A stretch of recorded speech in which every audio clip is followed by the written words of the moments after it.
Is our first story called A Step Too Far. On a Saturday afternoon in August of 2016, 43-year-old Philip Mackey dragged a ladder into his bathroom. Philip and his wife Marnie were working hard to fix up their home in Aberdeenshire, Scotland. And Philip, frankly, spent a lot of his weekends on these types of home improvement projects, so this was very typical. Philip carefully opened up the ladder in a corner of the bathroom and climbed up. Once he was up there, Marnie handed him a spray bottle that contained water and bleach, and then she stood back to supervise from the doorway. Philip sprayed the mixture liberally onto a cluster of mold that had grown in the corner of the room. It occurred to him that he probably should wear a face mask, but it was too late for that now. When Philip was done, he tossed the spray bottle back down to Marnie, who caught it in one hand, and then laughed at what an efficient home improvement team they had become. Philip checked his watch, and to his surprise, it was almost 5 p.m. He realized he needed to jump in the shower right away. Philip played saxophone and guitar for a local band on the weekends, and they had a show tonight. He needed to get going soon if he wanted to be on time. So he moved the ladder out of the way and turned on the shower.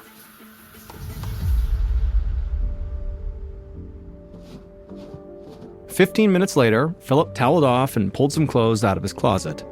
He laid them out on the bed next to their cat, who was fast asleep in a tight little ball. As Philip threw his shirt on, he took a moment to look around his bedroom. The fresh coat of paint that he and Marnie had applied to the room only a week ago made the room look so polished. They'd also hung new curtains and bought a cozy feather comforter and down pillows for the bed, and so they were really starting to turn their house into a home. Philip was now running late, so he buttoned his shirt as fast as he could as he hurried down the stairs. But when he got to the landing and reached for his jacket, he had to pause to catch his breath. Philip could feel his heart pounding. It had been a while since he'd been to the gym, but he hadn't realized he was this out of shape. He felt a little embarrassed, but he didn't have time to dwell on it. Philip was in a hurry, so he grabbed his jacket and headed out the door. By the time Philip walked into the pub down the road, his pulse was back to normal and he felt okay. The band would play a great show, but by the end of the show, Philip was once again totally out of breath. And so he decided he would just need to get more exercise because he was too young to get this winded so easily. A few days later, Philip got home from work around 5 p.m. He tossed off his jacket and bounded up the stairs to his bedroom. But once again, he felt his heart start to pound about halfway up the stairs, and he had to stop to catch his breath. Marnie appeared at the top of the landing and asked if he was okay, and Philip just shook his head and said no. But then he kind of playfully told her that, hey, I'm just totally out of shape. But one morning, 2 weeks later, Philip's problems got worse. He was walking up the stairs very slowly, trying not to spill his cup of coffee, and he had only made it up to the third step when his vision became blurry and he suddenly felt very dizzy, and so Philip gripped the railing to keep from falling. Then Philip began to feel breathless, and so instinctively he just sat down and put his coffee down, and he hung his head between his knees for a few minutes until the dizziness passed. And then finally, when Philip was feeling normal again, but still just sitting there on the stairs, Philip was terrified, and so he rushed downstairs, he grabbed his phone, and he called the doctor to make an appointment. Later that week, Philip was sitting in his doctor's office.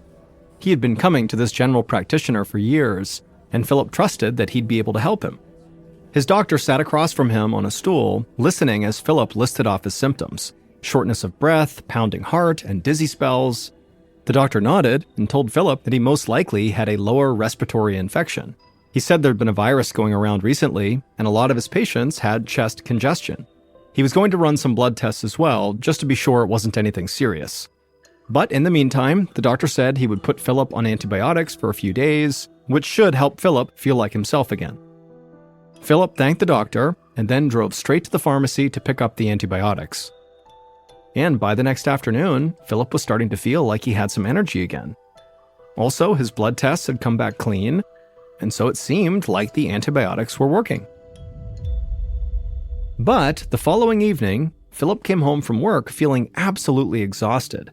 He'd barely moved all day at the office, and yet here he was, feeling like he was going to fall asleep standing up. Philip made his way to the stairs, and he leaned hard on the railing as he took the first 2 steps, but immediately he could tell his heart was racing. He went up another couple of steps, but it felt like he had just sprinted a mile, and so he stopped and bent over and began wheezing for air. Finally, he just sat down on the steps, and he leaned back on his elbows and did his best to try to take slow, even breaths.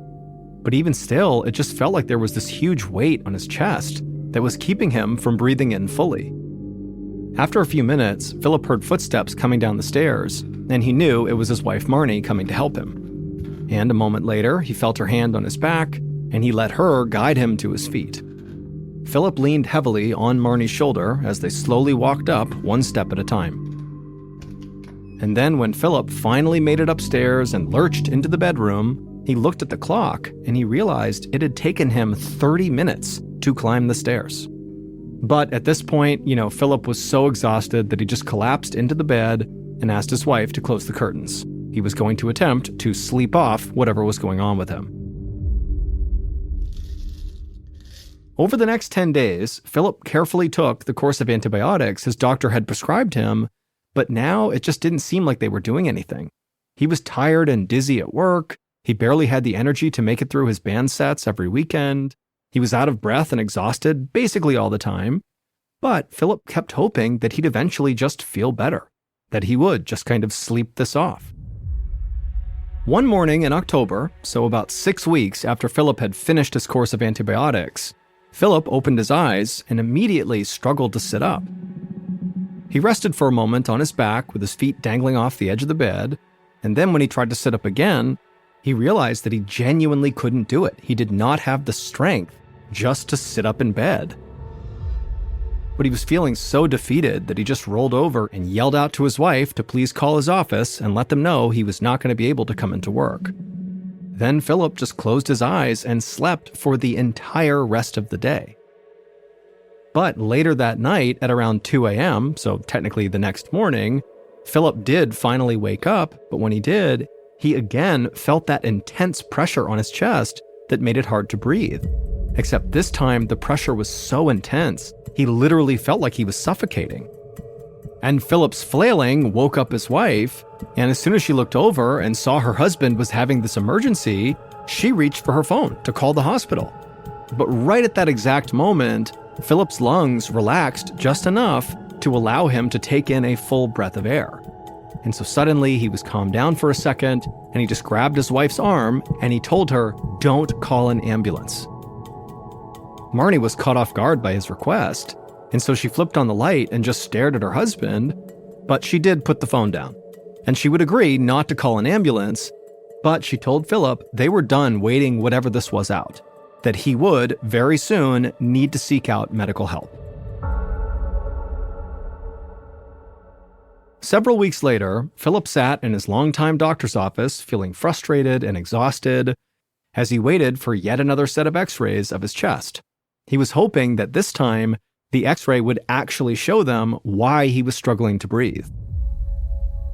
But this was the 4th appointment he'd made this month, and each time so far, the x-ray had come back looking totally normal. And without fail, his doctor would tell him that, hey, everything looks fine, and Philip would go home without any answers. Now, Philip trusted that his doctor knew what he was doing, but Philip was feeling extremely anxious and upset that his medical issues were still going undiagnosed. Philip was now spending most of his time in bed asleep. He had no energy, he hadn't been to work in over a month, and if he didn't get better, he would not be able to go back to work at all. And that would plunge him and Marnie into financial crisis. But that was just their financial situation. Philip also could feel his body literally breaking down. He was worried that eventually whatever was going on with him was going to kill him. Philip looked up when the door to the exam room opened, and he saw his doctor walk in, shaking his head solemnly. The doctor cleared his throat and told Philip that, once again, his x-ray looked totally normal. When Philip heard this, he just kind of snapped. Months of exhaustion and anxiety had finally bubbled up, and he just began to cry. He told his doctor that he just couldn't go on like this. The doctor sighed and nodded, agreeing that Philip was way too young to be in such dire health. The doctor was starting to suspect that Philip might need the advice of a specialist. There was a nearby clinic that specialized in urgent respiratory conditions, and the doctor promised he would call them ASAP. Philip thanked the doctor, but truthfully, he was skeptical about whether the specialist could actually help. But at the same time, he welcomed a new perspective because he was starting to give up hope.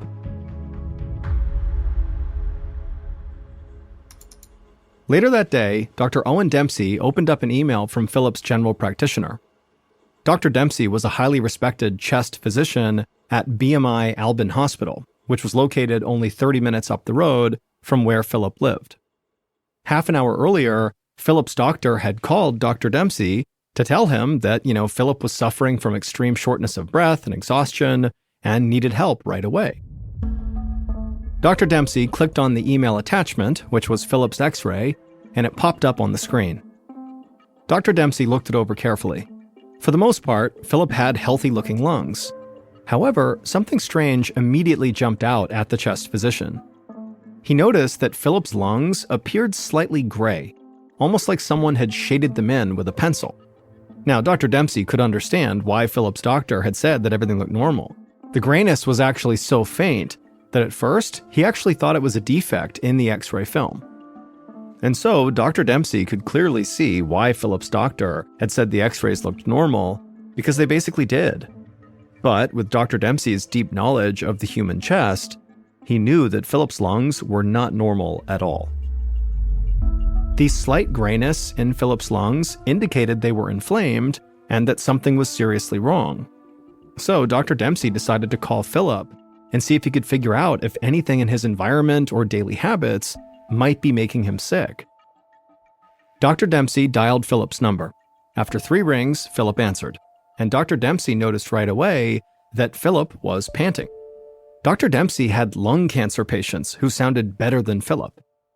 Philip explained that the reason he was currently so out of breath was because he walked through his house to answer the phone. That was it.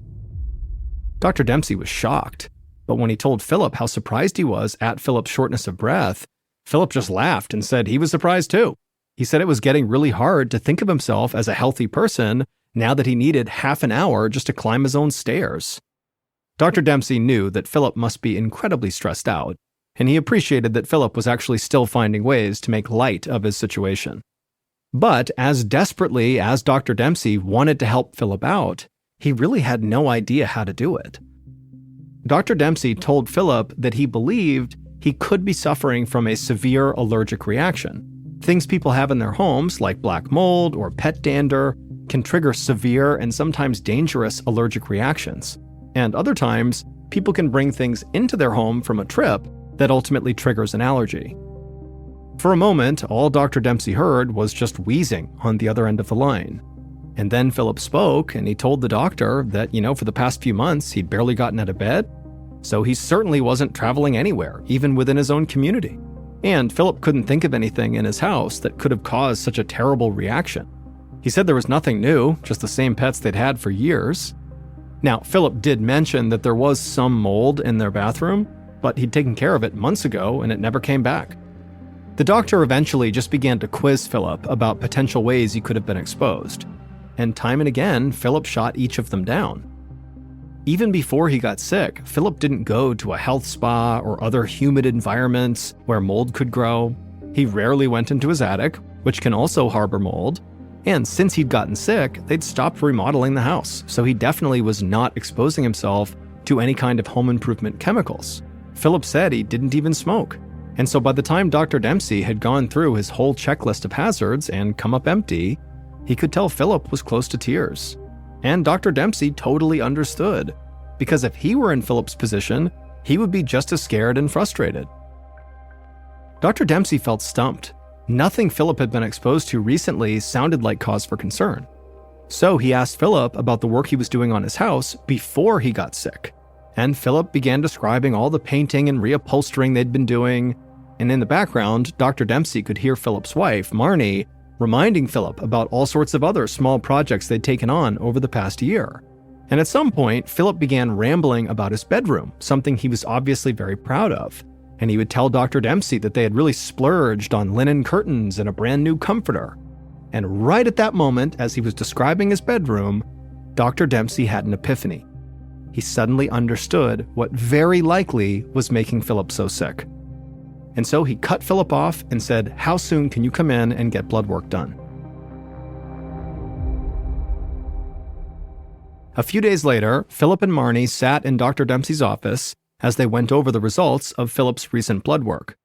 Dr. Dempsey smiled at them and reassured them that he did finally have a diagnosis.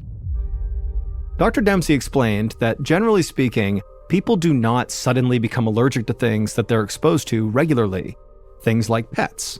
And even if Philip did inhale that mold in the bathroom when he was doing those home renovations, his illness should have gone away when he was no longer exposed to the mold.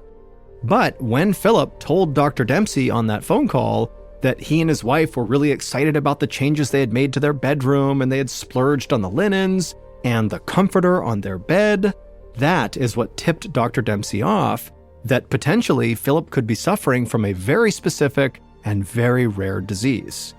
And it would turn out Dr. Dempsey's hunch was correct. Philip's blood tests had revealed that he was having a severe allergic reaction to bird feathers. This is known as hypersensitivity pneumonitis. But not feathers from a pet bird or birds in the yard.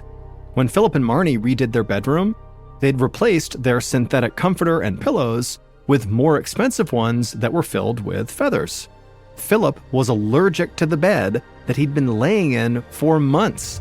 That's why he kept getting sicker and sicker and sicker. The doctor explained that this very strange disease is quite rare, but it is so often triggered by people's bedding that medical professionals sometimes refer to this disease as feather duvet lung disease. Duvet is another word for comforter. Although Philip had never been bothered by feathers before, Dr. Dempsey told him that symptoms of hypersensitivity pneumonitis can develop quickly and worsen as time goes by. Without treatment, hypersensitivity pneumonitis can cause permanent damage to the lungs. But thankfully, Dr. Dempsey assured him that they had caught the disease in time.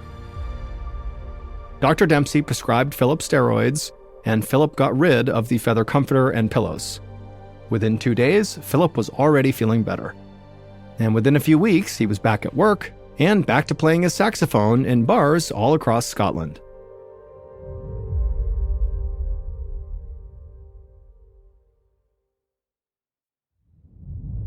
And now for our second story, which is called Dying of Boredom.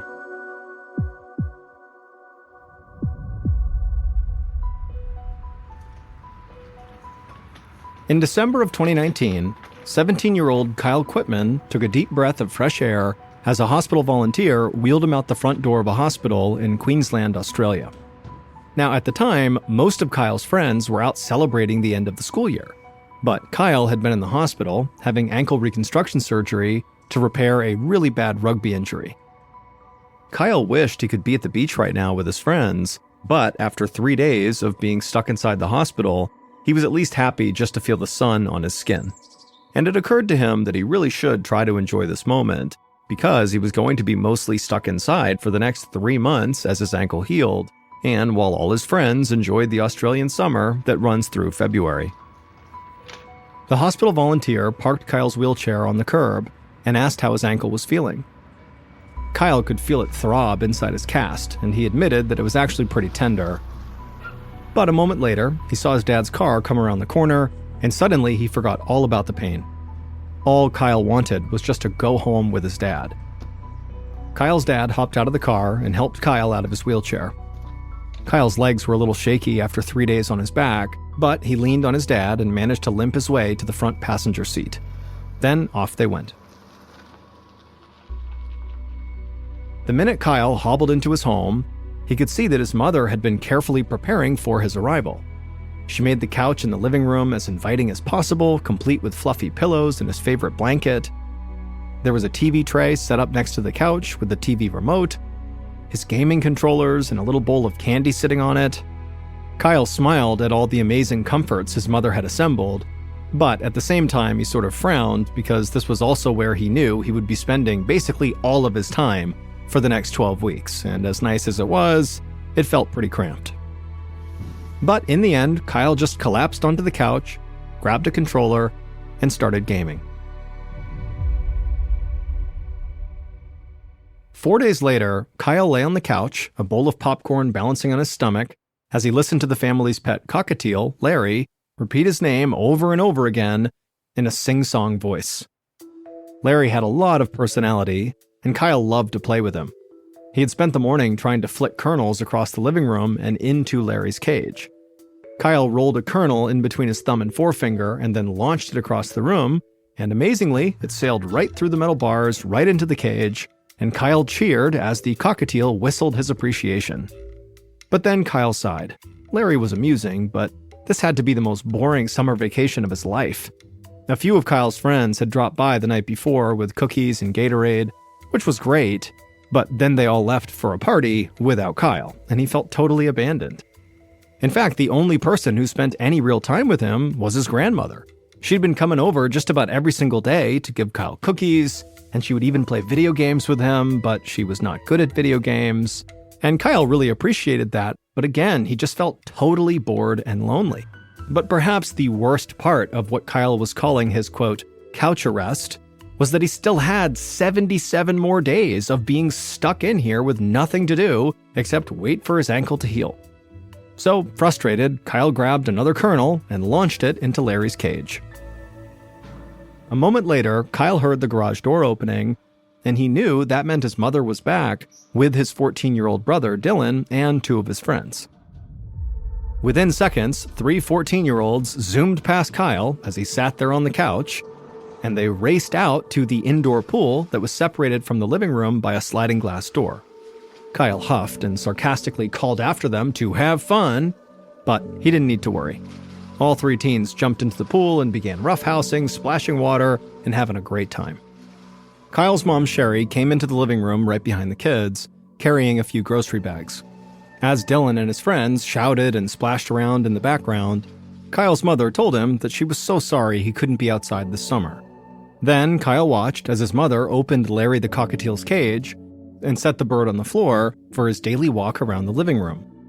And as Larry began picking up popcorn kernels in his beak and marching around the room, Kyle, for the first time in his life, felt jealous of a bird.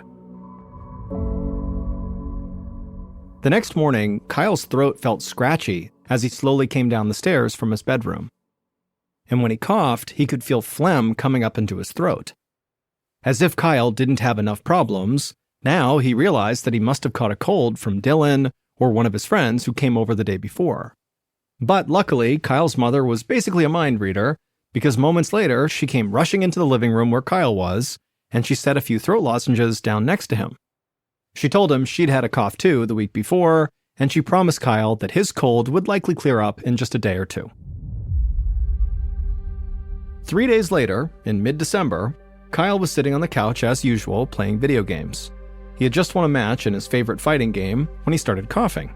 But this time he was coughing really hard. He tried to steady his breathing, but he was hacking so much that he felt like he was fighting just to get air. Kyle wondered if maybe he was hunched over too much and kind of compressing his diaphragm. So he sat up for a minute and then just lay down on his back. But even then, he still couldn't get a full breath, and in fact, it felt like he had just run up a flight of stairs. Eventually, Kyle did get his breathing under control, but those few panicky minutes really rattled him. Later that afternoon, Kyle was laying on his back with Larry the cockatiel on his chest. Kyle was petting the bird when he felt himself struggling to breathe again. Larry fluttered to the ground as Kyle doubled over in another coughing fit. After a moment, Kyle heard footsteps coming swiftly toward the living room, and he knew his mom had heard him coughing. Moments later, Kyle's mom came flying into the room, and she put the back of her hand against Kyle's forehead, and she said he was burning up. She wondered aloud if Kyle maybe had an infection or some other complication from his surgery. Then she told Kyle that if he wasn't feeling better in the morning, they were going back to the hospital. And sure enough, by the following morning, Kyle was much worse. His stomach felt upset and his sheets were damp with sweat. His head was pounding so hard that he couldn't even open his eyes. He called out for his mom and cracked his eyelid just enough to see her come into the room. Kyle asked her for some aspirin, but Sherry thought he needed more help than that. She was going to stick to her guns and take him back to the hospital. About an hour later, Kyle laid back on the table in an examination room, his hands over his face to block the overhead light from hitting his super sensitive eyes. A doctor looked over Kyle's chart and asked if he had traveled recently or been exposed to anyone who was sick. Kyle scoffed at the idea he had been traveling anywhere and told the doctor that he hadn't left the house for 10 days. But Kyle had to admit he had been around some sick people. His brother had been out and about with friends constantly, and he had come home with a cough just last week. Kyle's mom also chimed in and said she too had a cough last week, and in fact, now that she thought about it, she'd had a cough on and off quite a bit lately. But Sherry assumed she must have gotten it from Kyle's grandmother, who'd had a cold for weeks, and she came over all the time to visit. The doctor nodded and said that it was possible that Kyle had caught the same bug that had made other family members sick.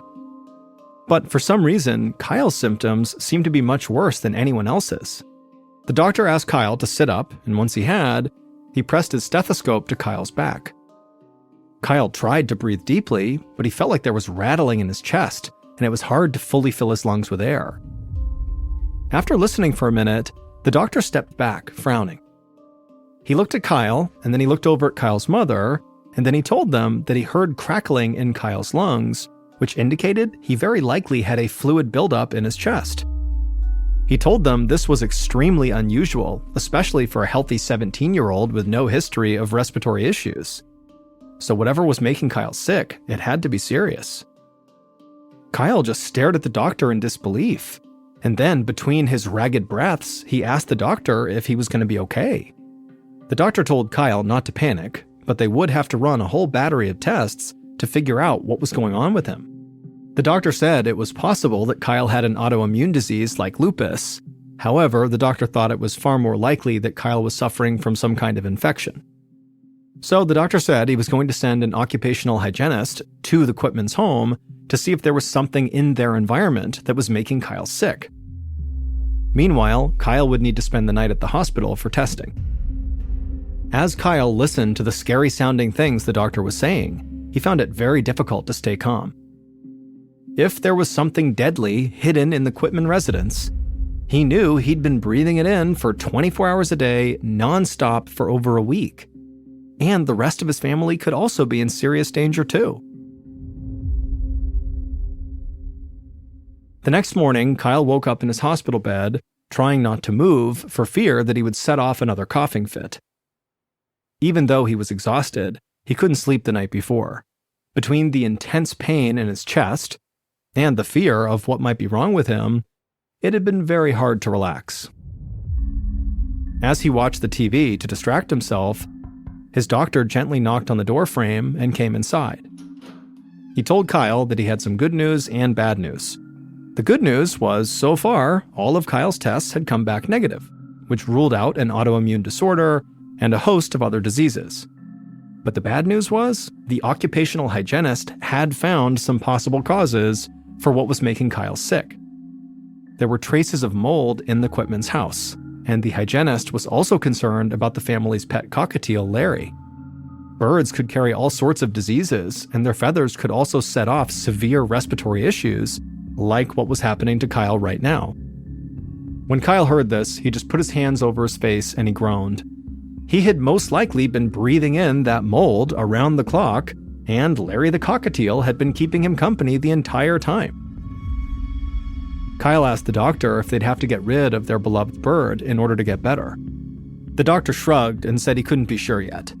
To find out what was actually infecting Kyle's lungs, they would have to insert a tube into Kyle's lungs to take a sample of the fluids. The doctor told him that that procedure is called a bronchoalveolar lavage, and when he said that, Kyle's eyes widened. Any procedure with a name that complicated had to be painful. But the doctor smiled when he saw Kyle's reaction, and he reassured him that he'd be asleep for the whole 2-hour procedure and he wouldn't feel a thing. Kyle was relieved. Now he just hoped that this test would get him the answers that he needed. Later that day, Kyle was back in his hospital room, still a bit groggy from the anesthesia from the procedure. But when the doctor came in, Kyle was aware enough to notice the very serious look on his doctor's face. The doctor said that, once again, he had good news and bad news. He said the good news was they found what was making Kyle sick. But it was not mold or Larry the cockatiel. For a moment, Kyle felt really happy that his beloved pet would not have to be exiled from the family home. But then the doctor told him the bad news. Kyle's lungs were infected with a toxic bacteria called Mycobacterium intracellular, which can be extremely dangerous. If left untreated, it could permanently damage his breathing and even cause heart failure. Before Kyle could freak out, the doctor said he was pretty sure they'd caught it early enough to avoid any serious health damage for Kyle and his family. But the Quitmans would not be safe until the source of this bacteria was located, and so the hygienist was heading back to Kyle's house right now to collect more samples. The next morning, Kyle's entire family gathered around his hospital bed while the doctor went over the hygienist's findings. The air and water samples that the hygienist had collected confirmed that the danger was coming from an unexpected place: the Quitman's indoor pool. The pool water was full of the same bacteria doctors found in Kyle's lungs, and every time people splashed around in the water, they were inadvertently spreading the bacteria up into the air. Kyle had gotten sick because he had been breathing in the unsanitary pool water. Kyle and his family would soon learn that this bacteria had been growing in their pool for months, basically right after they had switched to a different filtration system. So the entire family had been breathing in this bacteria, but Kyle got much sicker than everybody else because he was laid up on the couch right next to the pool room for 2 weeks, just sitting there breathing in that filth day in and day out. Kyle's unusual condition is known as hot tub lung, since most people get it from breathing in humid hot tub water. Kyle's family immediately had their pool deep cleaned, and they also installed a new filtration system. And pretty quickly, they all recovered and went back to their normal lives. But 2 years after the ordeal, the entire Quitman family went to a follow-up doctor's appointment and realized they had actually suffered permanent injury from their run-in with hot tub lung. Tests showed that all of their lungs now had a mild reduction in their ability to process poisonous carbon monoxide gas. It was a small but lingering reminder to make sure to always keep their pool nice and clean.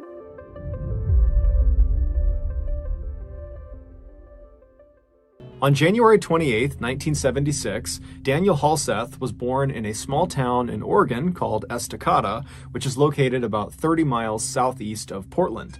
Daniel's family owned a farm, and so from a young age, Daniel became accustomed to getting up super early and helping out with daily chores. This childhood experience on the farm instilled in Daniel a strong work ethic, and it also taught Daniel to really appreciate family, because the family he had grown up in spent all their time together, and they all struggled and worked together every day to make ends meet. In high school, Daniel really began to blossom. He had this wonderful energy and huge radiant smile that drew people to him, and he was just one of those people that was just naturally gifted at everything he did, and it seemed totally effortless. During his high school years, he picked up playing the piano as well as the drums, and his classmates affectionately nicknamed him Drummer Dan. Daniel was also amazing with anything to do with computers or technology, and Daniel was just very handsome and very athletic and fit, and so he was really the guy that everybody wanted to be. But despite having all of these things going for him, Daniel was dealt a major blow in 1994 when he was in his junior year of high school. That year, his father, who he was quite close with, died unexpectedly from a brain aneurysm. This was a crushing blow for a young man that still very much leaned on his father for guidance and support. But Daniel, like the rest of his family, found a way to just keep on going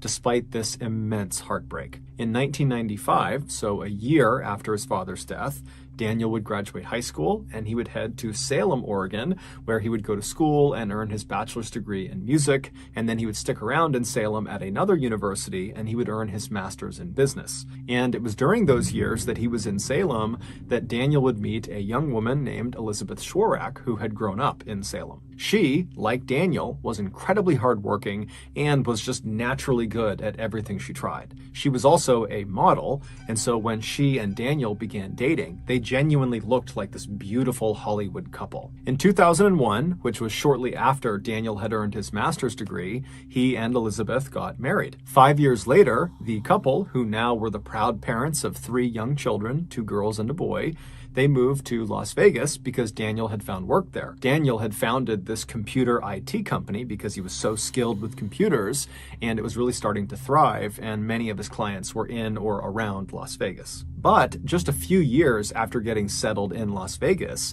it would be Elizabeth's career ambitions that would take center stage in the family. Elizabeth had always wanted to get into politics, and in 2010, she decided she would run for a state Senate seat in Nevada. But in order to do that, she would need to campaign really aggressively, which would mean she'd be gone a lot of the time. And so Daniel, who was working full-time with this computer company, he would need to keep doing that because that paid the bills, but he would also have to become the primary parent for their 3 children. And so when she approached Daniel and said, I really want to do this, but it requires a lot out of you. Are you willing to do this? Daniel was completely supportive and actually really excited at the idea. He had no problems whatsoever. And so very soon, Elizabeth would be out on the road campaigning and trying to win the state Senate seat, and Daniel would be home goofing around with the kids and taking them hiking and going to playgrounds and parks. And then after he would put the kids to bed at night, he would stay up super late and run his computer business out of their dining room. And all this additional hard work and sacrifice that Daniel was making for his wife paid off when later that year, on November 2nd, Elizabeth, who had run this incredible campaign that was built on family values and wholesomeness and morality, she would win the state Senate seat, which shocked the state of Nevada. And even more impressive, she would become the youngest woman to ever be elected to Nevada legislature at just 27 years old. So it was clear to everyone in Nevada and also outside of Nevada that Elizabeth was destined for greatness. She was going to be the next big political superstar. And anyone who was close to the Halseth family knew Daniel was her #1 cheerleader. He was so proud of her. But soon, the Halseth's perfect life would come crumbling down. It was not long after Elizabeth had won her election that Daniel began to notice she was becoming suspiciously close with another man named Tiger Helgelien, who was a former golf pro and fellow rising political star. After noticing his wife constantly texting with Tiger, Daniel would actually reach out to Tiger directly and beg him to stop messaging his wife and to just leave his family alone. But the texting and the calling and the interactions between those two would not stop. And then finally, in October of 2011, so less than a year into Elizabeth's first term as a state senator, Daniel would find out that his wife and Tiger had been away together alone on this long extended work trip. And so Daniel realized that almost certainly his wife was having an affair. And so when his wife came home from this trip and she was unpacking in their bedroom, Daniel walked into the room and he accused her of being unfaithful. And the argument that ensued got very heated, but it did not become physically violent. Basically, Daniel just screamed and yelled at Elizabeth, swearing at her and kind of losing his temper completely. But at some point, Elizabeth just said, "Daniel, stop." And Daniel would actually stop. And in fact, both Elizabeth and Daniel, when they were called this night, would say as soon as she said stop, Daniel stopped yelling and he left the room. Over the next couple of days, Daniel and Elizabeth would go to therapy sessions at their church, indicating that they both were making a concerted effort to try to salvage their marriage. But on October 21st, 5 days after this big blow-up fight about the affair, Elizabeth would go to police and she would claim Daniel had touched her inappropriately during the fight they had over the affair.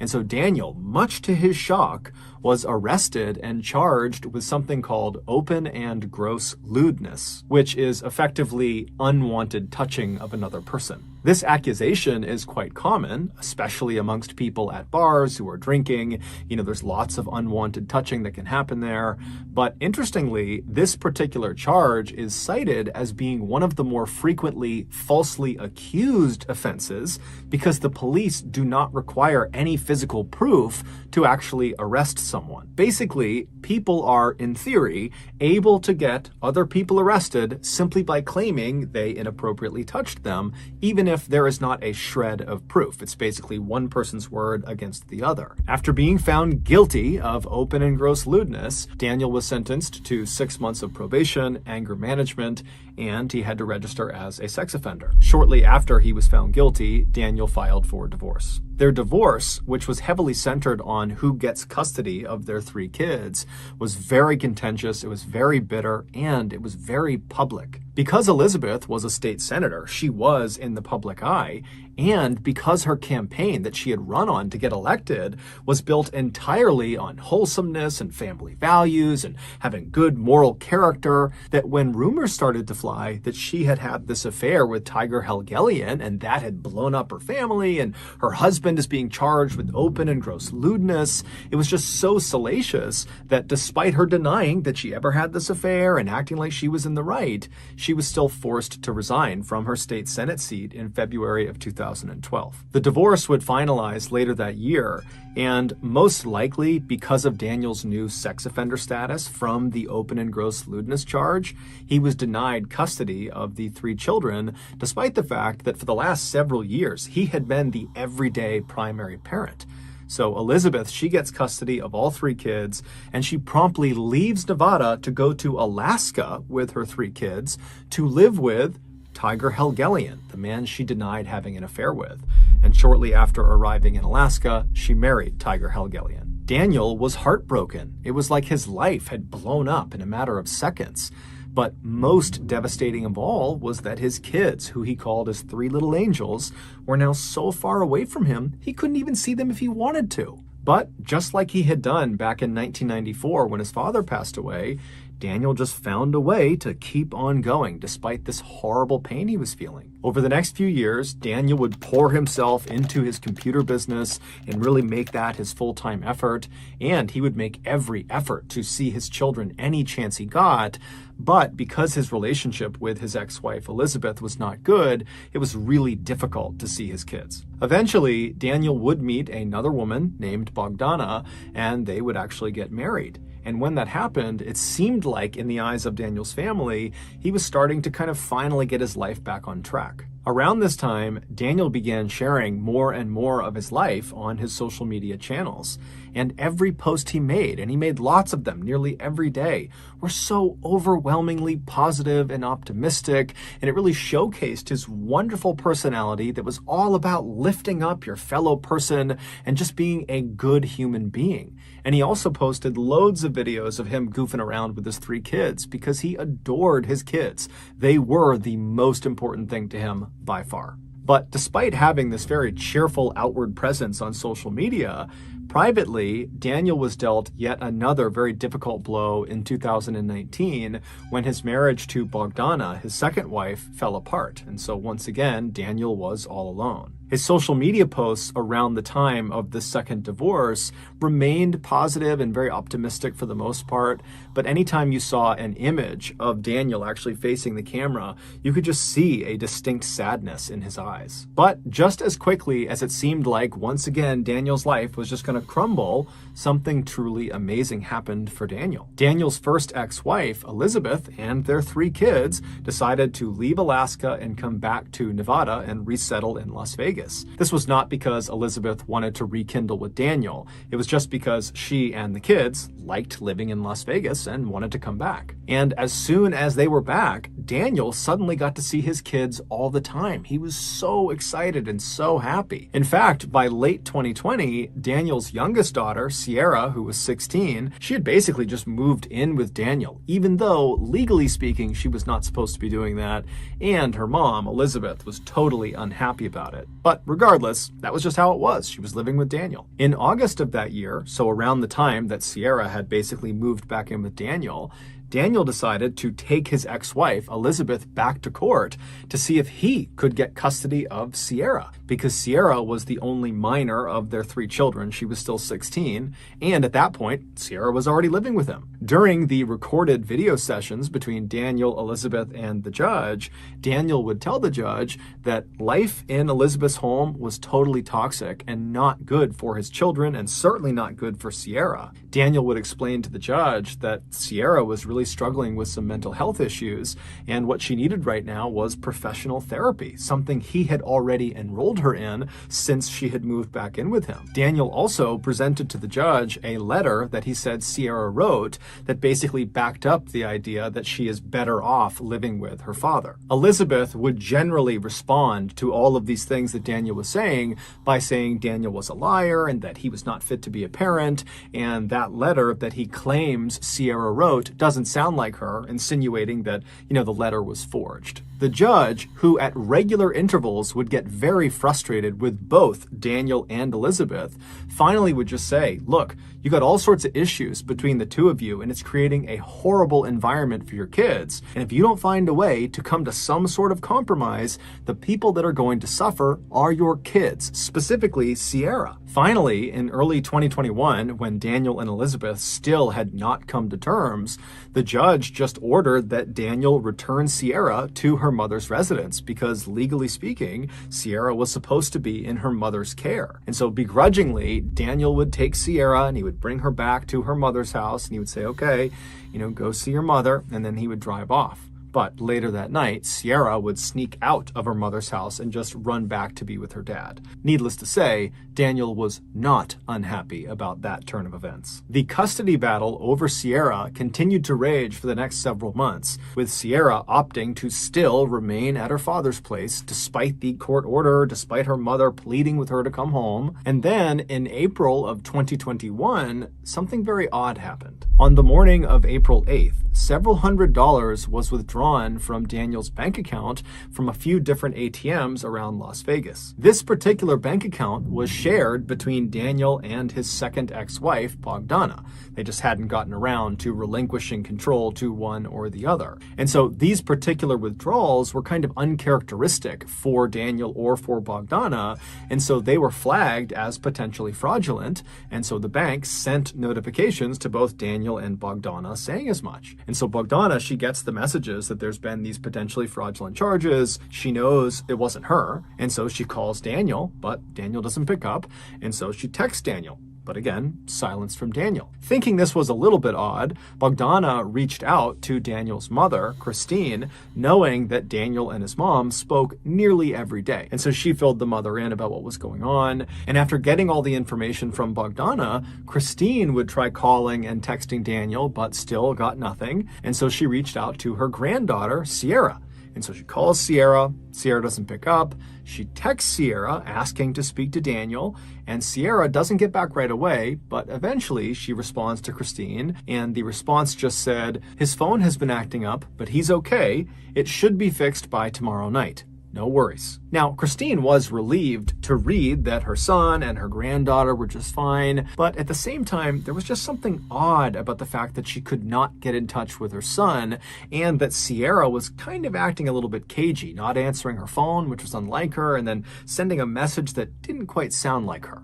But either way, Christine just let it go and figured she would be in touch with her son over the next 24 hours. But the next day, by 10 a.m., when Christine and Bogdana had not heard or seen Daniel, Christine again reached out to her granddaughter, Sierra. She called her, but she didn't pick up. And so she texted Sierra, this time demanding that she put her father on the phone. But Sierra did not put her father on the phone. Instead, after a few minutes, Christine just got another text message that said something to the effect of, my dad's in the shower, so he can't talk right now. Christine, at this point, it was like her radar was up, and she knew there was a real problem. She didn't know what it was, but there was a problem, and someone needed to go over to Daniel's house and make sure he and Sierra were okay. And so Christine contacted a woman named Peggy Newman, who was Daniel's landlord and a close friend of Daniel. And she asked Peggy, would you mind going and doing a welfare check at Daniel's house? And Peggy would say, of course, no problem, but I won't be able to get over there for at least several hours. So Christine said, no problem. But as soon as she hung up, Christine just was so anxious, waiting to find out what was going on with her son, that at 1:46 p.m., when still Peggy was out running errands and had not done the welfare check yet, Christine just called the police and asked them to do a welfare check. Yeah, hi, I need a welfare check. I don't know if on who are we doing a welfare check? For my son. He's been missing for 2 days. His work's called. His family's called, I've called, his ex-wife's called, and there's nobody answering the phone, and there's nothing. Nobody can get a hold of him, and then his work called, and they can't get a hold of him, and it's really, he just doesn't act like this. But as it would happen, just a few minutes after Christine placed that 911 call, Peggy Newman and a friend of hers actually arrived at Daniel's residence ahead of the police. And so when they got there, they hopped out of their car, they walked up to the front door, and as they're knocking on the front door, they look over into the driveway and they see Daniel's car, which was a blue Nissan Altima, is not there. And so they're knocking, they're seeing the car is not there, it's totally silent in the house.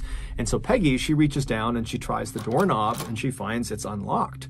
And so she twists the knob, she opens the door, and she and her friend step inside. Just minutes later, Peggy and her friend would come running out of the house, and Peggy would call 911 because the police weren't there yet, and she would frantically try to describe to the dispatcher what she had just seen.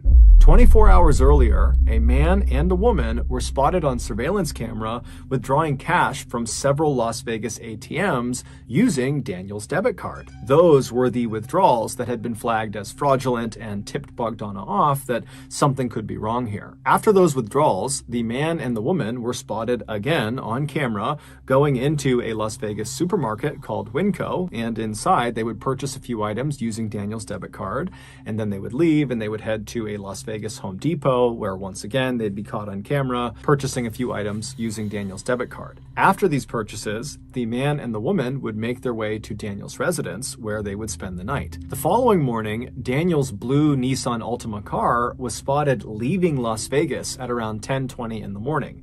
That was about 3.5 hours before Peggy Newman and her friend went into Daniel's residence and then quickly turned around and ran out and called 911. When police finally did arrive at Daniel's residence on April 9th, and they pulled up and they saw Peggy Newman and her friend totally ashen-faced and pacing on the sidewalk, the police would get out, they would talk to those two, they would go inside of Daniel's residence, and they would see the horrible thing that Peggy and her friend had also seen. But the police could not make sense of what they were seeing. It really just did not add up. Then, 4 days later, on April 13th, police in Salt Lake City, Utah, just happened to find the man and the woman that were seen on camera on April 8th using Daniel's debit card and going to the Winco and the Home Depot. The police, they just happened to find these people on a bus in Salt Lake City. And after going through the man and the woman's belongings, including their phones, the police would discover a video that these two had taken of themselves in the last couple of days that explained what was inside of Daniel's house. Welcome back to our YouTube channel. Day 3 after murdering somebody. Whoa! Don't put that on the camera.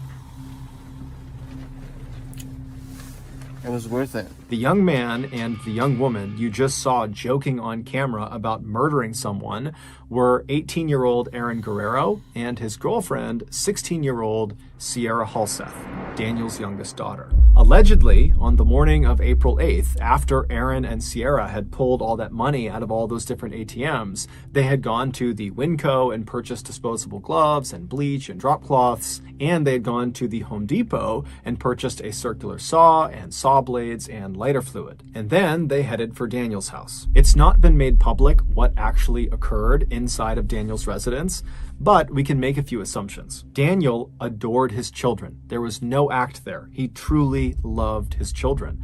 And so it would never cross his mind that one of his children or one of their significant others would ever want to hurt him. And so when Sierra and Aaron went inside of Daniel's house, it would have been extremely easy to sneak up on Daniel or just kind of catch him off guard, because he's not looking to put up a fight. He thinks he's around people that love him and respect him because he loves and respects them. But however the young couple did it, they would inflict up to 70 stab wounds in Daniel's body, most of which were in the back of his head. And then at some point during this vicious attack, they stuffed Daniel into a sleeping bag, and right in the middle of the living room of his house, they doused him in lighter fluid and lit him on fire. It's unclear what exactly killed Daniel or for how long he was actually conscious and aware of what was happening before he died, but it's very possible that Daniel had at least a small moment in time where he recognized his beloved little angel, Sierra, was actively trying to kill him. After Daniel was either dead or incapacitated, the young couple tossed their pocket knives into the sink, and then they retrieved their circular saw as well as a chainsaw and began attempting to dismember Daniel's body. But they were unable to do it, and so they just kind of set the saws down in the middle of Daniel's home with bits of Daniel stuck on the grooves of the saw. At that point, Aaron and Sierra attempted to destroy evidence inside of the house by scrubbing everything down with bleach, but it was totally ineffective. And so at that point, the couple decided they would just burn the entire house down, and that would destroy all the evidence. And so around the time that Christine texted Sierra and demanded to speak to Daniel, and Sierra wrote back, "Oh, he's in the shower, he can't talk to you right now," that was probably around the time that Sierra and Aaron were actively trying to burn the house down. But the fire they set was just not very big, and it kind of smoldered out.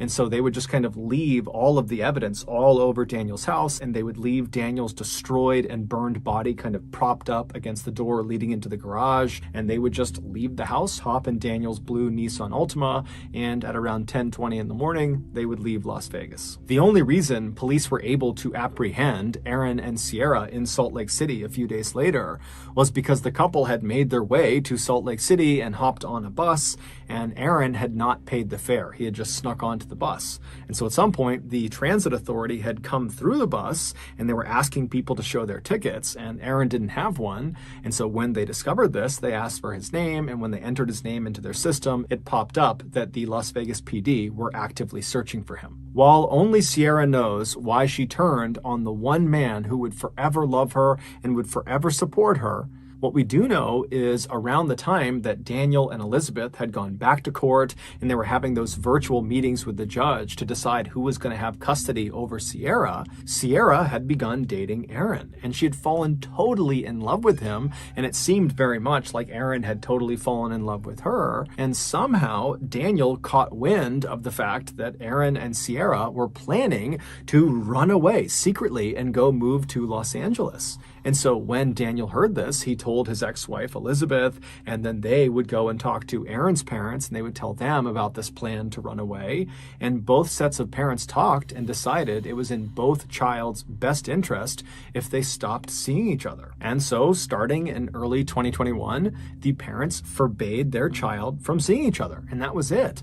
But even though all the parents were involved in this decision, because Sierra was at the time living with Daniel, it seemed like she focused her rage about this decision on Daniel, because he was the one kind of enforcing the rule. And so it's believed in April of that year, Sierra decided she would just have to kill her father in order to get her boyfriend back. In Daniel's obituary, his family very conspicuously left Sierra out, saying that Daniel was survived by 2 loving children, not 3. His family has also come out and publicly stated that they hope Sierra and her boyfriend are given the harshest penalty allowable by law. Despite the existence of this confession video that Aaron and Sierra took of themselves talking about murdering Daniel, they have pled not guilty and are currently awaiting trial.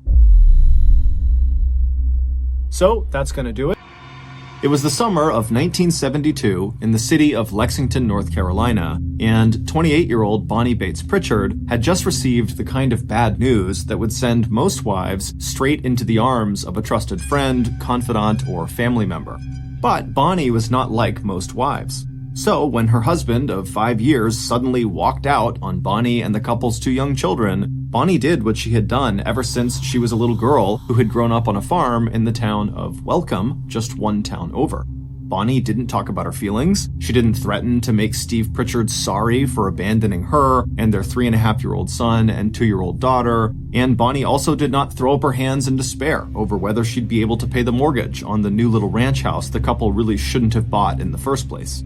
In fact, on that hot July day, as her husband headed off into the sunset with his latest girlfriend, Bonnie didn't even notify her parents that she was about to become the first person in the Bates family to get a divorce. Instead, as Bonnie walked back inside the house alone, she hid her hurt as best as she could from her children, Chris and Angela.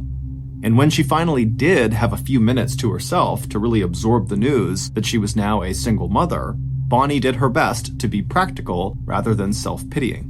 Bonnie reminded herself that she had a steady job with an insurance company up in the big city of Winston-Salem, 20 miles away, that it was primarily her income anyway that had been supporting the family since she and Steve, 5 years her junior, had gotten married back in August of 1967. Sitting at the kitchen table, Bonnie spread the household bills out in front of her.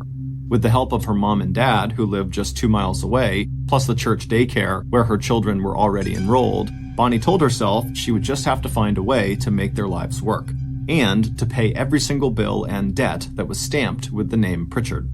It wasn't until Bonnie's father happened to stop by Bonnie's house several days after Steve had walked out on her that Bonnie's emotional armor showed its first and only crack.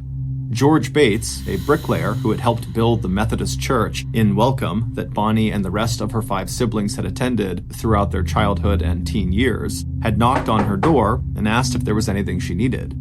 And maybe because Bonnie and her father shared the same quiet reserve, after telling her dad that Steve had left her, Bonnie was finally able to break down, and instead of explaining or defending herself, she could just plain cry. Bonnie knew that people were already talking about Steve and his new girlfriend, and about silly Bonnie Bates, who was so desperate for love she had married not a grown man, but a teenager.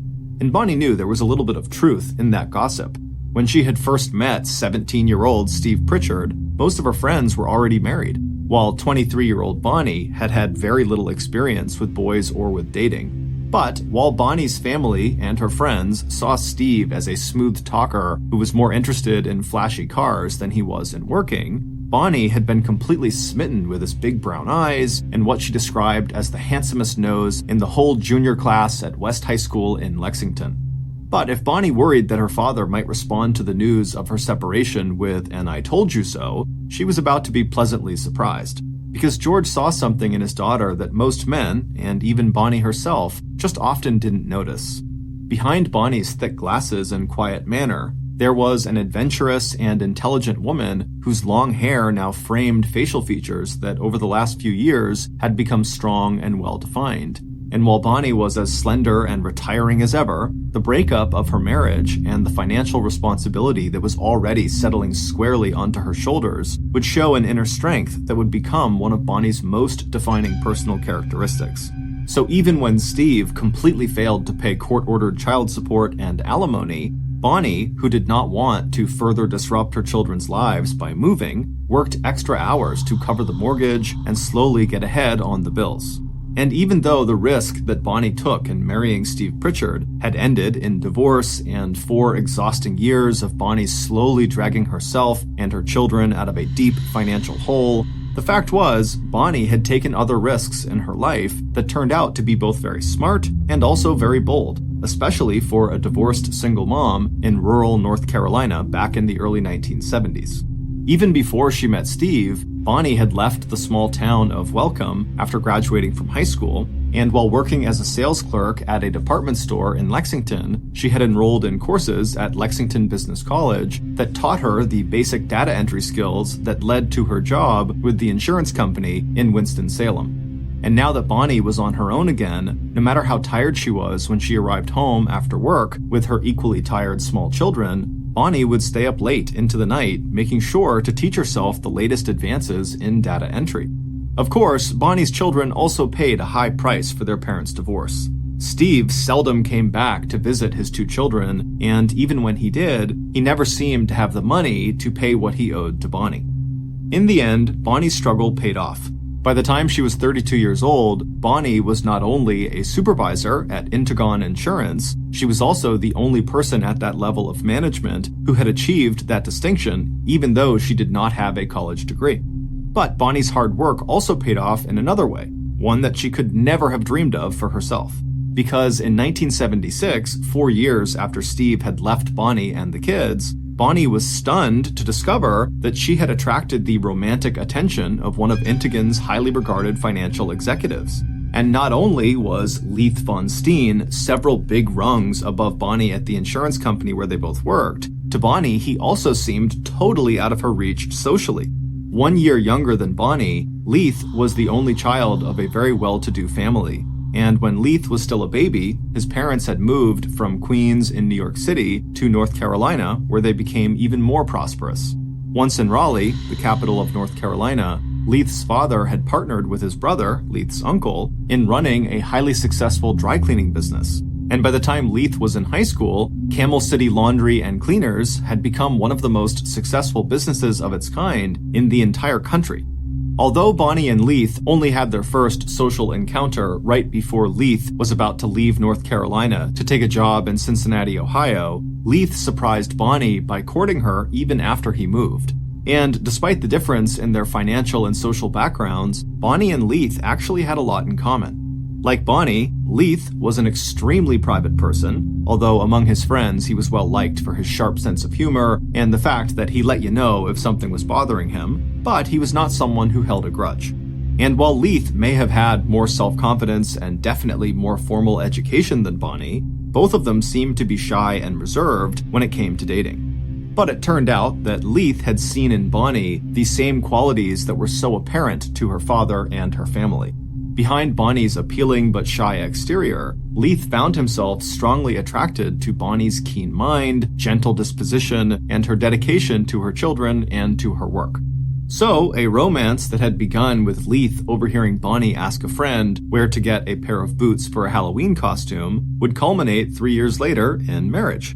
Leath had started out by asking Bonnie if she wanted a ride to go get those costume boots, and by August 17th, 1979, the couples were saying, "I do." And right after exchanging those vows, Bonnie left her job at Intagon Insurance, Leath left his job in Cincinnati, Ohio, and after a short stop in Indiana, the new family had moved back to their home state of North Carolina. There, in 1981, 3 years after their marriage, Leath and Bonnie and their 2 children settled into a roomy 2-story home on Lawson Road in the small town called Little Washington.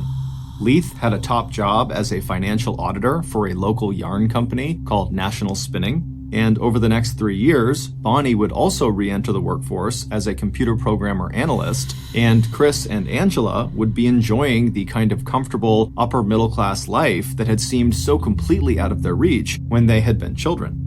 And then, in the summer of 1987, the Vonstein family got the phone call that would again change everything. After an 18-month-long period during which Leath's beloved parents, first his father and then his mother 4 months later, became sick and then died, Leath was notified that his uncle had also passed away. And suddenly, practically overnight, Leath, the beneficiary of all 3 of his relatives, had become a very rich man. Now that all the estates were finally settled between the inheritance from his parents and his uncle, Leath was now looking at a financial portfolio that was worth $2 million, a sum that today would be worth more than $3 million. By 1988, the Vonsteins had also passed some other important milestones. Leath and Bonnie had made it through Chris's teenage years, a rite of passage that Leath had found much more challenging than Chris's childhood, when Leath spent weekends and evenings taking his stepson to sports activities and after-school events. But now, Chris was 19 years old and enrolled at the North Carolina University campus in Raleigh, almost 2 hours to the west.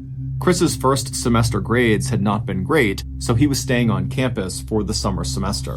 Leath hoped Chris was taking to heart his parents' warning to focus on his schoolwork or run the risk of losing his $50 a week allowance.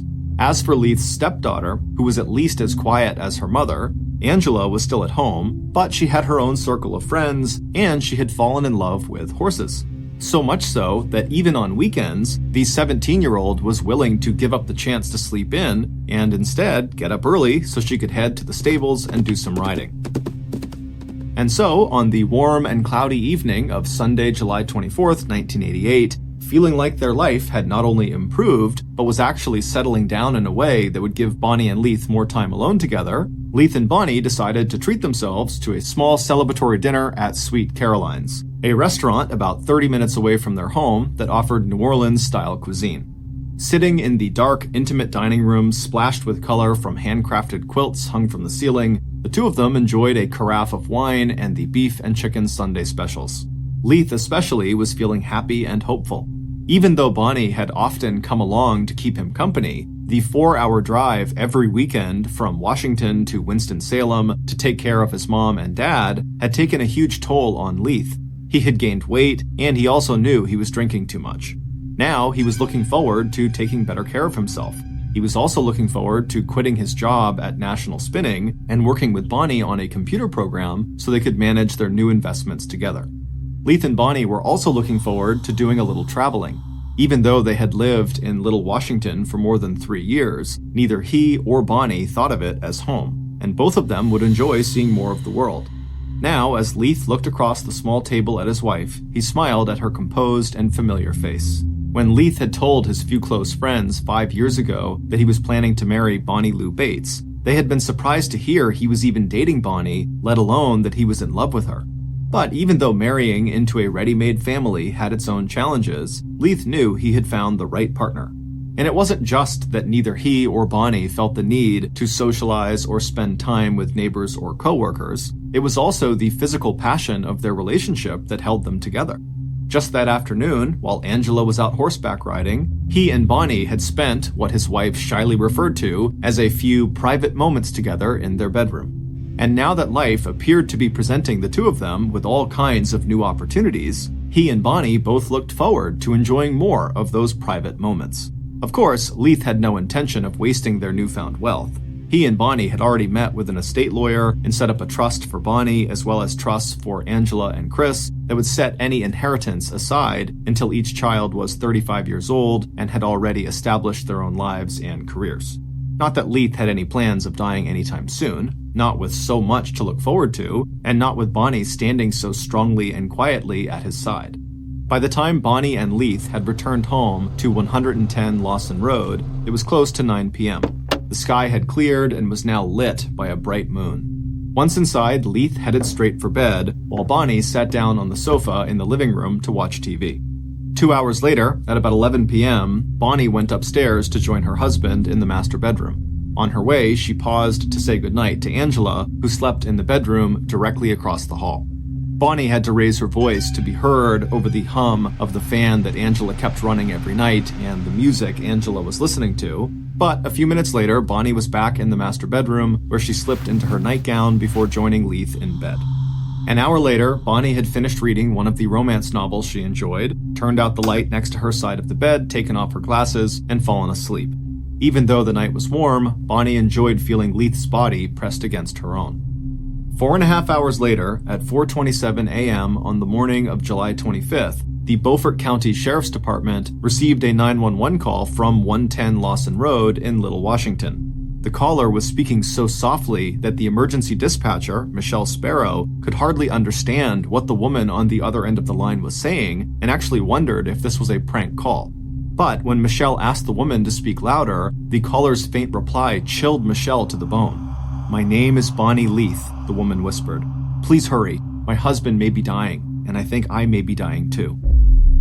Within minutes of Bonnie dialing 911, the first police and medical personnel had arrived at the neat white frame house on Lawson Road, and the sight of what lay behind the door of the Vonstein's master bedroom shocked even the most hardened and experienced of the first responders. The walls and ceiling of the bedroom were literally dripping with blood. Even before the medics checked for a pulse, it was clear that the stocky man on the bed, dressed only in his boxers, was dead. With his swollen eyes and crushed skull, he was clearly the victim of one of the most gruesome and violent attacks that Beaufort County law enforcement had ever seen. But it was the person lying on the floor next to the bed who commanded the attention of medics and later police. because it was clear that whoever had just killed Leath Vonstein had also intended to kill his wife Bonnie. And from the look of the cuts on Bonnie's face and the 2.5-inch long stab wound in the center of her chest, that attempt had very nearly been successful. By the time Bonnie had been rushed to the hospital, she was already suffering the effects of a collapsed lung and massive blood loss. But even as medics raced to stabilize Bonnie's dangerously low blood pressure, one of the first responding police officers who had cleared the house of intruders had opened the door across from the master bedroom and found Bonnie's daughter, Angela, still fast asleep, with a box fan positioned right next to her bed, blowing air directly onto the young woman. When Angela finally heard the officer's voice, she seemed to come fully awake, sitting up abruptly and wanting to know what happened. But what the officer would remember most about Angela was how little emotion she showed, even after walking into her parents' blood-drenched room and talking briefly to her gravely injured mother just before Bonnie was rushed to the hospital. But if Angela's response seemed cold and distant, her brother's response was just the opposite. Just a few minutes after the call from Angela telling him that their stepfather was dead and their mom injured, Chris made a hysterical emergency call to the campus police at North Carolina University in Raleigh. Unable to find the keys to the 1965 classic Mustang that Leath had given him on his 16th birthday, Chris desperately begged campus security for a ride back home to Little Washington. And by 8 a.m., Chris was standing next to his mother's hospital bed, holding Bonnie's hand and crying uncontrollably. Meanwhile, back at 110 Lawson Road, the two lead investigators in the case were already putting together their first impressions of the crime scene. To 26-year-old local detective John Taylor, it seemed obvious that whoever had committed the crime had taken pains to make it look like a burglary, starting with a pane of glass in the back door that had been broken, as though someone had reached through the opening to unlock the door from the inside. But whoever had broken the glass had chosen one of the panes that was so high above the inside door lock that it was impossible to reach down and actually unlock the bolt. As for the open purse on the kitchen counter and a few open drawers and cabinets, they appeared to be signs that someone may have searched the house, but none of the money and jewelry that had been left out in plain sight had been taken. And then there was the attack itself, which had been so over the top and violent that Detective Taylor believed it had to have been personal and premeditated rather than the work of some random stranger. If that was true, the detective thought, he would be very interested in interviewing the people who had been closest to Leath Vonstein, and that included not only his two stepkids, but his wife Bonnie.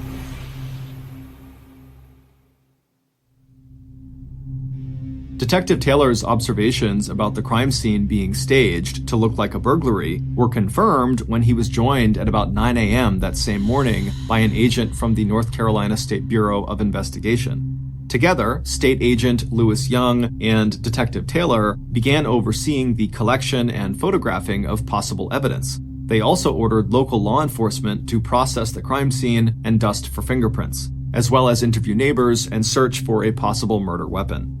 Local officers were also sent to National Spinning Company, where Leath worked in the finance department, to follow up on the possibility that the murder had been in response to Leath uncovering some kind of fraud or firing a disgruntled employee. But by 11 p.m. that night, it was clear to law enforcement that they were not likely to find any quick answers in the Vonstein murder case. Because, so far, the initial interviews they had conducted that day with neighbors and with family members, always prime suspects in a homicide, had created more confusion than clarity. It turned out that aside from coworkers, very few people in the neighborhood and in the town of Little Washington really knew the Vonsteins. Instead, the couple had been viewed as standoffish, and the community's first glimpse into the Vonsteins' private lives had only increased the public perception that the family was odd or somehow peculiar.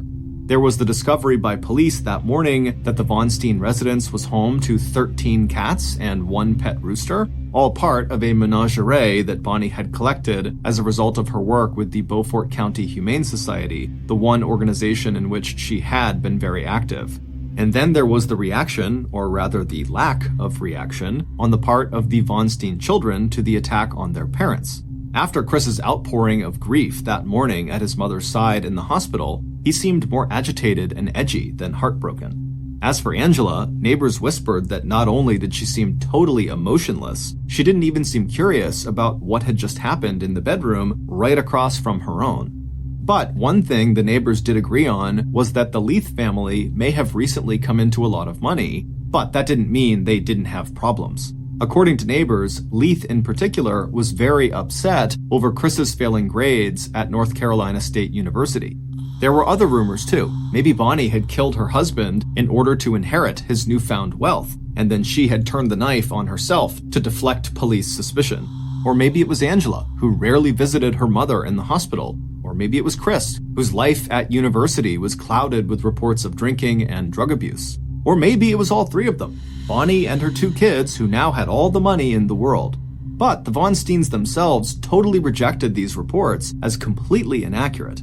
And as police soon found out, as far as motive and alibi went, immediate family members were all in the clear.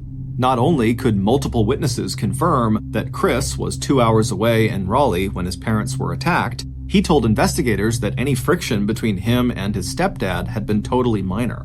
And when police turned their attention to Angela, her story lined up with what her brother had told them. She and her brother didn't always see eye to eye with their parents, but that didn't mean the kids wanted to kill their mom and dad. As for the night of Leath's murder, Angela had nothing to add to what police already knew. Between the whirring of the fan right next to her bed and the fact that she was a heavy sleeper, she had heard nothing and had slept through the entire attack. As for Bonnie, police went to speak with her just hours after the attack on Monday afternoon in the hospital. She would survive her injuries, but the 3 messy gashes on her forehead would eventually require several rounds of plastic surgery. And her doctors dismissed the idea that her injuries, which were serious enough that she would not be allowed to leave the hospital for another 7 days, could have been self-inflicted.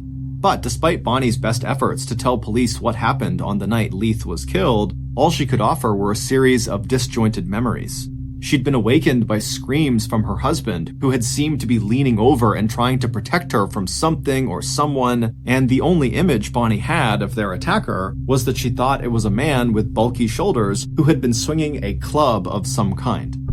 As for the exact time of the attack, it must have happened after midnight when Bonnie had fallen asleep. But she also believed that she had lost consciousness at some point after the attack, and it was only when she came to later that she made the 911 call to Beaufort County Dispatch at 4:27 a.m. As for problems within the Vonstein family, Bonnie just shook her head.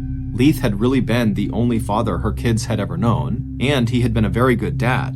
Yes, Bonnie told police, of course there had been arguments, but even the very worst of those between Leath and Chris had never resulted in any physical violence. And even though Bonnie was pleasant and cooperative with investigators throughout the interview, it was also clear that she was frustrated that police seemed to be focusing their suspicions on her and her children. Because to Bonnie, that just didn't make any sense. Someone had obviously intended to kill her, as well as Leath, and now that the murderer had failed, what if they came back and tried again? And even worse, what if this person also tried to hurt her kids? So even as Bonnie told police that she understood that they had to rule out family members from their suspect list, what she really wanted to know was what other leads police were pursuing in their hunt for her husband's killer.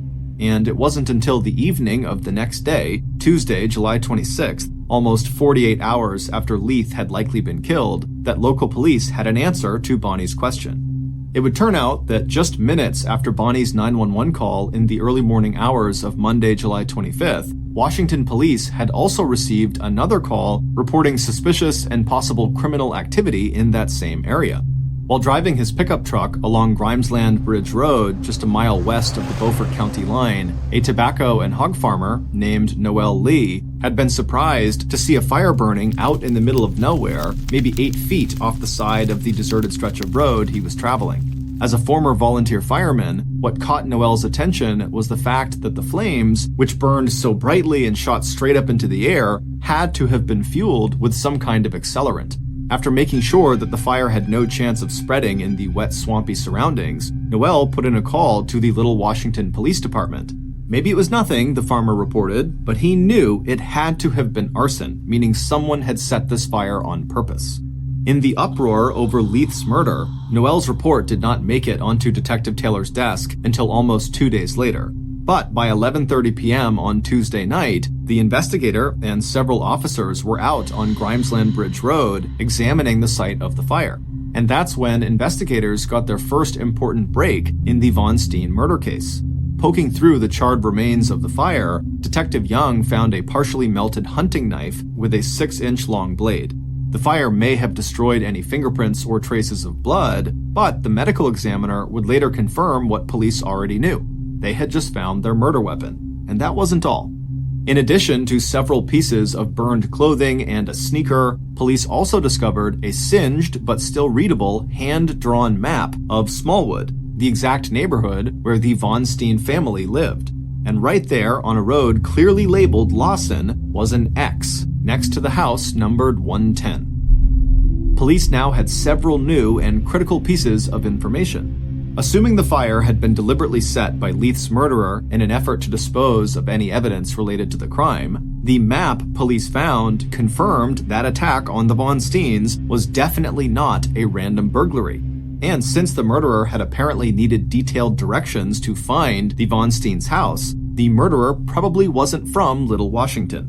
But even using the clues they had uncovered in that fire, it would still take police another 11 months to track down the person who had murdered Leath Vonstein. And during that time, the physical and mental health of the Vonstein family deteriorated. After getting discharged from the hospital on August 1st, 8 days after her husband's murder, Bonnie moved herself and her children first to a Holiday Inn in Little Washington, then to her parents' house in Welcome, and finally up to Winston-Salem into the cramped, dark house that had once belonged to Leath's parents and that now belonged to Bonnie. Meanwhile, Bonnie continued to suffer adverse effects from her injuries, and Chris dropped out of North Carolina State University. Angela's attempts to move on with her life also failed when she enrolled and then withdrew from a small college in southwestern Virginia. But it wasn't until June of 1989, almost a year after Leath's murder, that police were finally able to give Bonnie and her family the answers Bonnie had so desperately wanted. And those answers would not only shock all of Little Washington and Bonnie's hometown of Welcome, it would catapult the Vonstein murder onto the front pages of national newspapers for weeks and months to come. Based on the information and evidence police discovered from the site of the fire on Grimesland Bridge Road on July 26th, a day after Bonnie's 911 call to local police, here is a reconstruction of what happened in the early morning hours when 42-year-old Leath Vonstein was murdered. After Bonnie said goodnight to Angela sometime after 11 p.m. on the night of Sunday, July 24th, she walked back into the bedroom she shared with Leath and changed into her nightclothes. Just before getting into bed, Bonnie gently roused her husband to see if he might like a glass of iced tea or water. After a mumbled no, Leath turned over and immediately fell back to sleep. After reading quietly for 30 minutes, Bonnie took off her glasses, turned off her bedside light, and she too fell fast asleep. Meanwhile, the killer had made their own preparations for the night, packing a baseball bat and hunting knife into a green canvas knapsack. And now, at 2:30 a.m., the hand-drawn map spread out on their lap had led the killer directly to their target here in the town of Little Washington. They had actually arrived a little earlier than expected, so for the next half hour, the killer just sat in their car and absently fiddled with the key to the back door of 110 Lawson Road, and they made a mental review of the inside of the house. The killer didn't think getting in or out of this house would be a big problem. And sure enough, about 30 minutes later, dressed in dark clothes and carrying the green knapsack, the killer made no sound as they slipped inside the back door and, just as quietly, made their way up the stairs to the first bedroom on the right. If need be, they would kill the girl named Angela too. It all depended on the next few minutes and whether or not she slept through what was about to happen. Stepping across the threshold into the master bedroom, the killer paused, allowing their eyes to further adjust to the dim moonlight shining in through the partially curtained windows. Then the killer took a deep, steadying breath and gripped his weapons. First the bat, then the knife, he told himself. And then, feeling ready, he stepped forward and got to work. By the time Bonnie woke up to the sound of her husband's short, piercing screams, Leath was sitting up in bed. In the minutes that followed, the assailant would hit Leath at least 5 times in the head with the baseball bat, causing deep skull fractures and multiple cuts and gashes. The assailant would also strike Bonnie in the head and sides, including a blow aimed at Leath that would break Leath's wrist and fracture Bonnie's thumb. Along with cataloging defensive scrapes and bruises, the medical examiner, who would later conduct the autopsy on Leath's body, reported a total of 7 stab wounds in Leath's upper back and shoulder, and 1 stab wound to the left side of his chest that had completely punctured his heart. Throughout the attack, Bonnie was aware only of a single dark figure at the foot of the bed, striking her and her husband again and again. And with each blow and each downward plunge of the hunting knife, another spray of blood spattered across the walls, the bed, the floor, and the ceiling. At least twice during the attack, Bonnie lost consciousness, and the last image she had of the attacker was when she woke up on the floor next to the bed and the assailant was standing at her feet. Then the figure disappeared and Bonnie heard a whooshing noise and the soft click of a bedroom door closing before she once again drifted into unconsciousness. What the murderer did not know was that Bonnie was not dead. The knife strike into the very center of Bonnie's chest had glanced off bone and cut not onto the heart, but into the chest wall, causing her lung to collapse and her chest cavity to fill with blood, but leaving her heart intact. When Bonnie woke again just before 4:30 a.m., she reached up, thinking she needed to get back on top of the bed. That's when she felt Leath's hand. His fingers were sticky with blood and were hanging limp off the side of the bed. It was at that point that Bonnie, who was now sure that her daughter Angela must also be in danger, dragged herself to the phone and called 911. Meanwhile, the killer had already left the house. Just before exiting through the back door, they had rifled through the handbag that had been left out on the kitchen counter, and then they knocked out a pane in the back door window so it would look like the door had been forced open and the house had been robbed. But even then, as he failed to grab the green knapsack he dropped on the back porch, the killer's thoughts were already far away. All summer long, the killer had gotten more and more deeply involved in the game. But until now, all the points the killer had ever earned in the game had been based on carrying out imaginary adventures, just role-playing different scenarios they'd created in their mind. But tonight, this adventure had been real. This time, the killer had entered a real castle, killed a real sleeping overlord, spared his sleeping daughter. This time, the killer hadn't used a game board and dice and a deck of cards to play Dungeons and Dragons. This time, the killer had brought their favorite, all-consuming game to life. This time, the killer had drawn real blood. More blood, in fact, than he'd ever imagined a human body could contain. As the killer slipped into the waiting car, he imagined Chris Pritchard's face when he told Chris all the details, because the killer had just done exactly what Chris Pritchard had wanted him to do, to kill Chris's stepfather and mother. James Upchurch III, known to good friends like Chris as Moog, turned to look at the young man next to him in the driver's seat. Gripping the steering wheel, the driver, 21-year-old Neil Henderson, shot a questioning look back at Moog. Neil had recently dropped out of North Carolina State University in Raleigh, but Moog and Chris had invited him to join them in their conspiracy to kill Chris's parents, promising Neil a payment of anywhere between $2,000 and $20,000. In a moment, Neil had his answer. Pulling off his black ski mask, his face alive with excitement, Moog punched the air with a balled fist. "I did it!" he told Neil. "I can't believe I did it!" It would turn out that by the end of his second semester at North Carolina University in Raleigh, Chris Pritchard wasn't just getting bad grades. In fact, Chris's problems were much, much worse. Since arriving at college, Chris hadn't just become a heavy drinker. He had also become a habitual drug abuser, a habit that was costing him more than he could possibly cover using the $50 a week allowance he got from his parents, Leath and Bonnie. While his parents did not know the extent of their son's alcohol and drug addiction, which now included marijuana, ecstasy, cocaine, and LSD, they had given Chris an ultimatum. He either used his summer semester to clean up his act and improve his grades, or his parents would stop his allowance and he would have to leave college and find a job. But by the start of that summer semester, Chris had discovered something else at college that was just as addictive as the alcohol and drugs.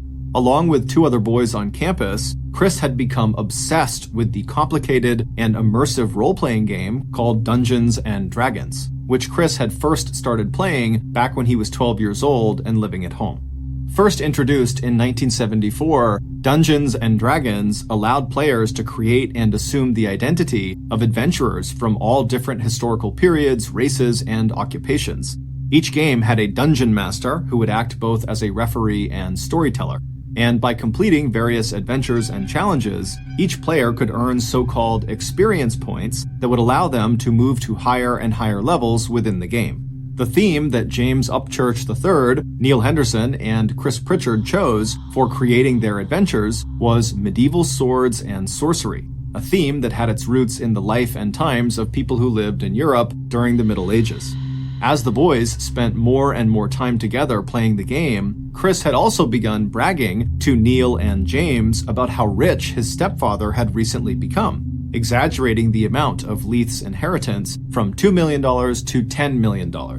And by mid-July of that summer semester, Chris and Moog, who was a dungeon master, had moved from role-playing adventures in Dungeons & Dragons to actually plotting the best way to murder Chris's parents and sister so Chris could inherit all that money and share it with his good friends Moog and Neil. Their first plan, which they tried to put into action on Saturday, July 23rd, was to drug the Vonsteins with sleeping pills and then start an electrical fire that would burn down the house at 110 Lawson Road and kill Leath, Bonnie, and Angela. But that plot failed completely when Chris and James were unable to crush the fuse box and start the fire. Still, that failure didn't stop Chris. By the very next day, he and Moog had come up with a better plan. This time, Chris would stay at college and create an airtight alibi for himself, while Neil used Chris's white 1965 Mustang to drive Moog, who did not have a valid driver's license, down to Little Washington so Moog could kill Chris's parents. Instead of sleeping pills and arson, Moog would kill Chris's parents and possibly Chris's sister Angela using a baseball bat along with a knife that Chris had purchased for the job at a Kmart in Raleigh. No one would suspect Moog and Neil played any part in the murder, since neither one of them had any obvious connection to Mr. and Mrs. Vonstein. And all Chris had to do was get them a key to the Vonstein house, draw them a map of exactly where his parents' house was located, then make sure that during the time of the murder, he was seen by plenty of people playing cards in a friend's dorm room until 3:30 a.m. on the morning of Monday, July 25th.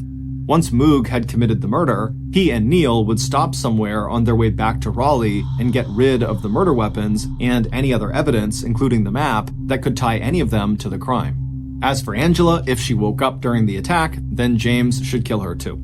And once Chris received word at university that his parents were dead, he would cover for the absence of his car, the classic white Mustang that had been a gift from his stepfather, by saying that he could not find the car keys and needed a ride from campus security to join Angela and his injured mother in Little Washington.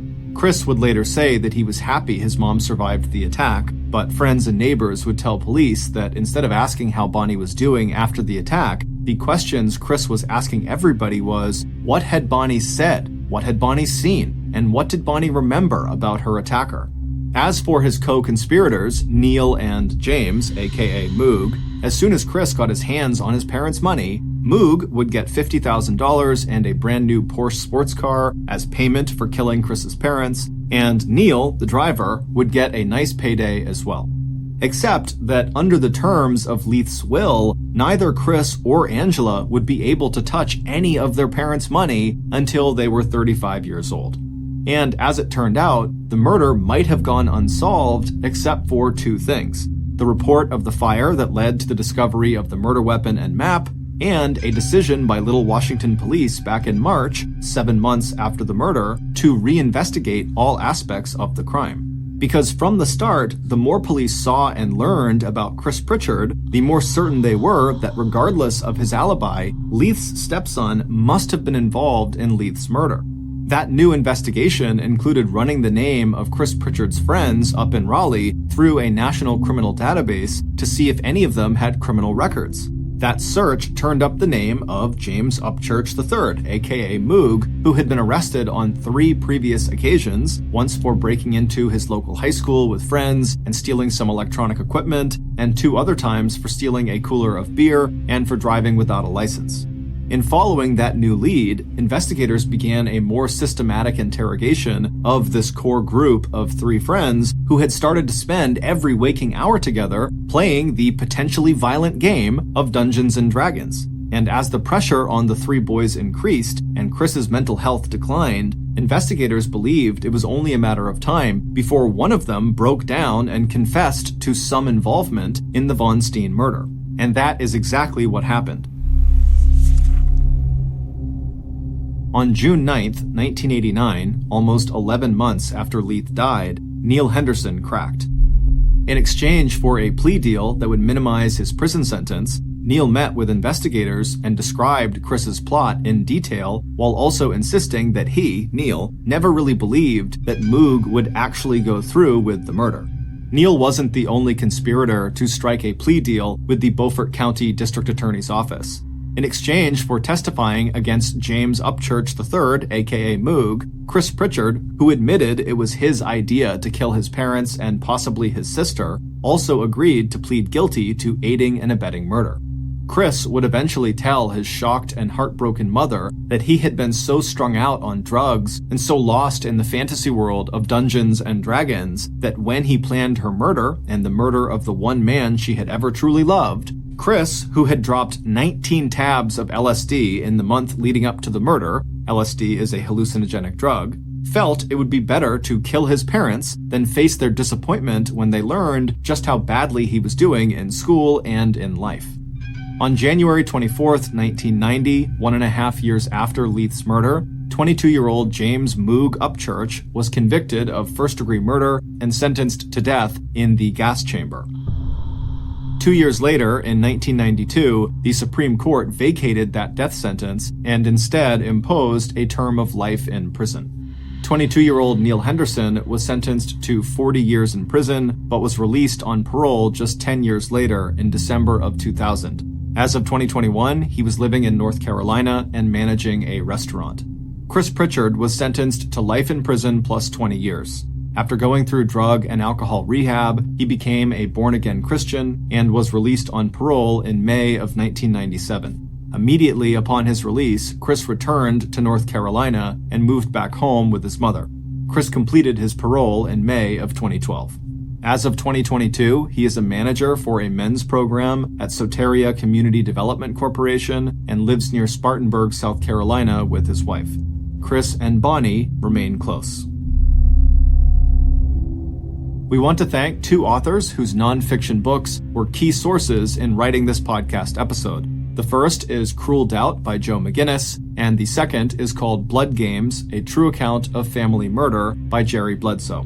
Both books were published in 1991, and in the following year, each was the basis for either a TV movie or miniseries. If you're interested in learning more about the Vonstein case, please check out our sources for links to official documents, as well as newspaper, magazine, and internet articles.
Thank you for listening to the Mr. Ballin podcast. If you got something out of this episode and you haven't done this already, please remove all the zippers from the Amazon Music follow buttons, pants, and jackets.